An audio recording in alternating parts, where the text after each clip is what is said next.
orbits in the thermosphere at an average altitude of about 1.3 million feet, nearly 10 times the height of the current record. However, since the ISS is in orbit, it's traveling about 10 times faster than an average bullet. Re-entering the atmosphere at that speed will cause the human body to burn up like a meteor. Currently, the best hope for space jumps beyond the stratosphere may be Virgin Galactic's Spaceship Two, a suborbital spaceplane capable of surpassing the 300,000-foot mark. Due to the parabolic shape of the flight path, it could be theoretically possible to jump from the peak without extreme exit velocity. Virgin Galactic plans to launch commercial flights on the spaceplane starting this decade, so it's possible that the next great stride in space jumping may be just a few years away. For now, the record stands at just under 136,000 feet. No matter the era, death-defying jumps have never failed to amaze and inspire those who witness them. Space jumping is both a product and an example of our endless thirst for progress. 60 years ago, as Joe Kittinger gazed down at the Earth prior to his record-setting jump, he remarked at the irony of such beauty existing in such deadly conditions. He compared floating through the stratosphere to being enveloped in an ocean of cyanide. Despite literally being on top of the world, Kittinger was overcome with an overwhelming sense of humility. We defy nature by venturing higher and higher, and nature humbles us with its unconquerable vastness. After 4,000 years of trying, we have already managed to jump from unfathomable heights, but we still have so much farther to go. For the future of the world's highest jump, the sky's the limit.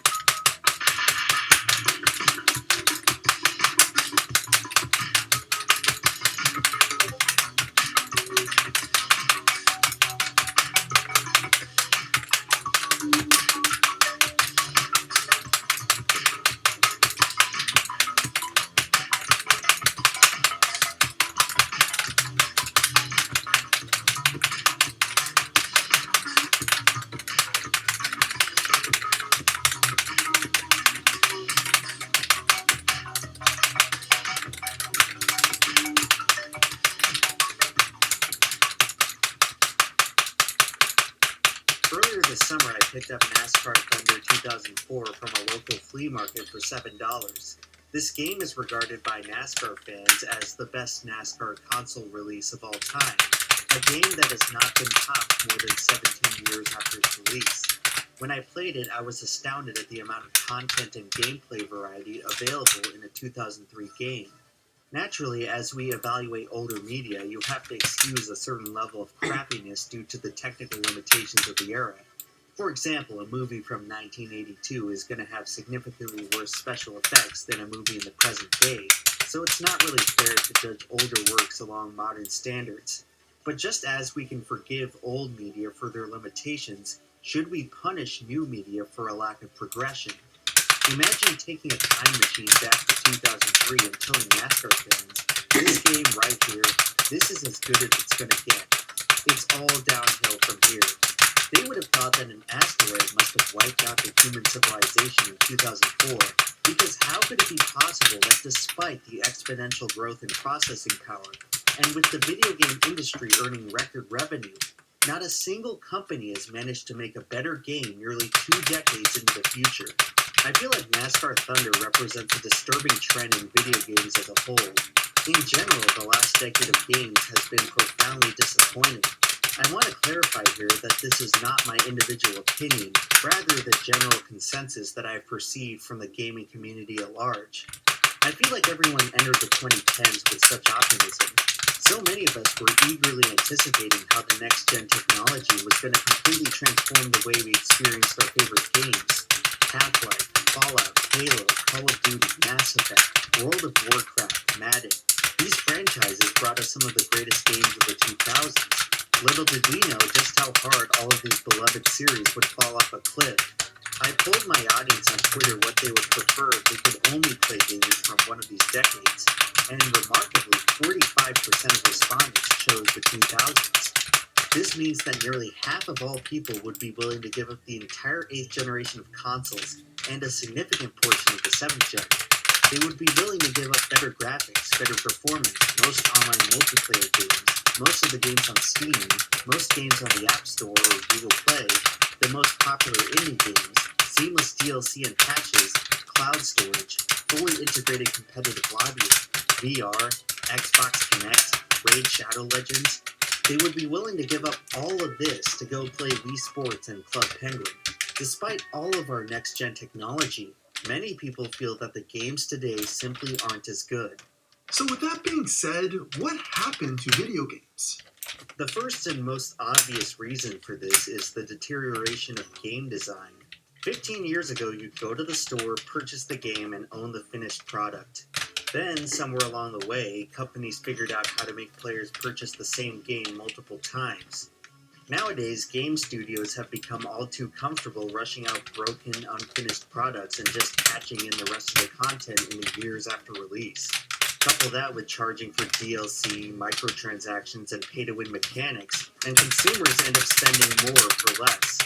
This issue has been discussed to death here on YouTube because it's inherently unsatisfying to pay full price for a game and not have it resemble a finished product until long after you've stopped caring. This is a trend that's undoubtedly emerged over the past decade, because if you released a broken game in the 2000s, people just wouldn't buy it. But even worse than releasing broken games is releasing broken games with no intent on fixing them. This has been a disastrous consequence of licensing and exclusivity, and no other developer symbolizes this problem more than EA Sports. Some of you today may find this hard to believe, but there was once a time when EA made great sports games like NASCAR Thunder 2004. However, in just 5 years, EA went from releasing the best NASCAR console game of all time to one of the most universally hated games in the genre. What happened?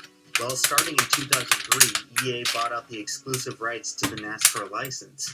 Prior to that, you had the NASCAR Heat and NASCAR Racing franchises all producing quality games alongside EA. The competition forced these developers to release great products. After EA bought out the license, they no longer had any incentive to outdo their competition, and the series slowly but surely deteriorated. A similar outcome happened to the Madden and FIFA franchises, with the only difference being that EA is still holding them hostage to this day. Couple that with 2K's recent string of duds, and we have entered a disturbing reality where there are practically no good sports games on the market. These games used to be an integral part of every console generation, and now they just seem to exist to fill shelf space. That's a lot of damage! And due to the monopolistic nature of these licensing deals, it's unlikely that this trend will change anytime soon.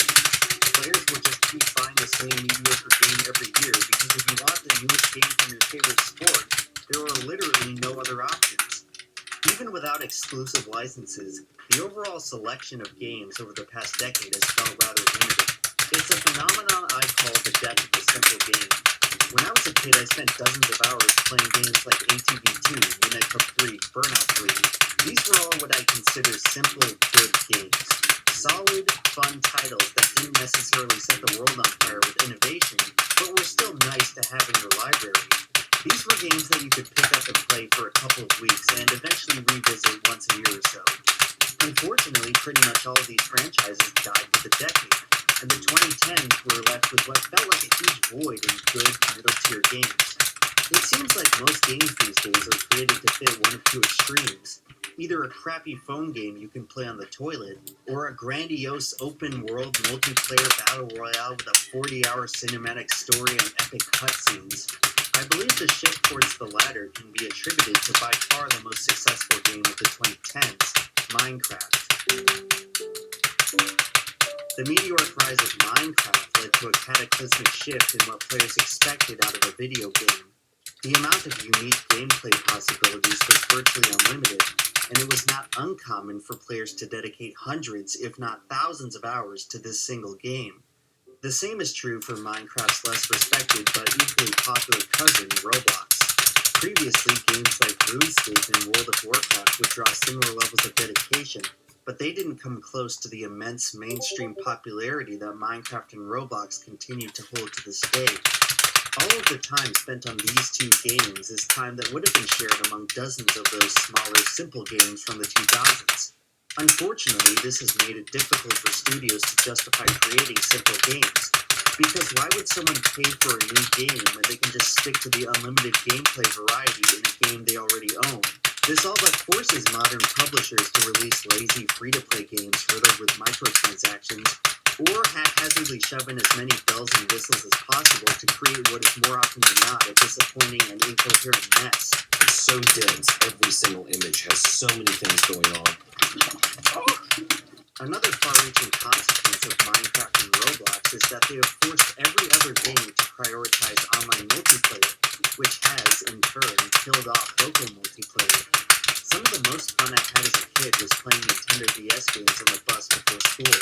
The DS let you wirelessly connect to local multiplayer rooms without an internet connection. And the best part was, you could play games like Mario Kart without even owning the game yourself. In my opinion, this was the peak of not just local multiplayer gaming, but handheld gaming, yet another genre I used to really like that has gradually deteriorated over the past decade. Now, don't get me wrong, I don't hate online multiplayer. My most played game of all time is Team Fortress 2, which is a strictly online multiplayer experience. My back is broken. I am 18 years old. However, I'll be the first to admit that playing against random strangers online is simply not as fulfilling as playing alongside your friends and family whom you see every day. This has always been an essential part of what makes video games fun, going all the way back to the days of arcades. To be perfectly honest, the ability to play with anybody from around the world will always be impressive on a technical level, but the experience doesn't compare to the simple pleasures of just going to a friend's house to play Guitar Hero. The harsh reality of online multiplayer is that it's very impersonal. Ironically, despite having the potential to connect us with an infinite number of people, online multiplayer has left us feeling more isolated than ever before. Most of the time, it just feels like you're playing against very good CPUs, except they can trash talk you and call you bad for making a single mistake. With friends, it's all just casual banter, but with strangers, getting constantly flamed can turn a fun game into an incredibly frustrating experience.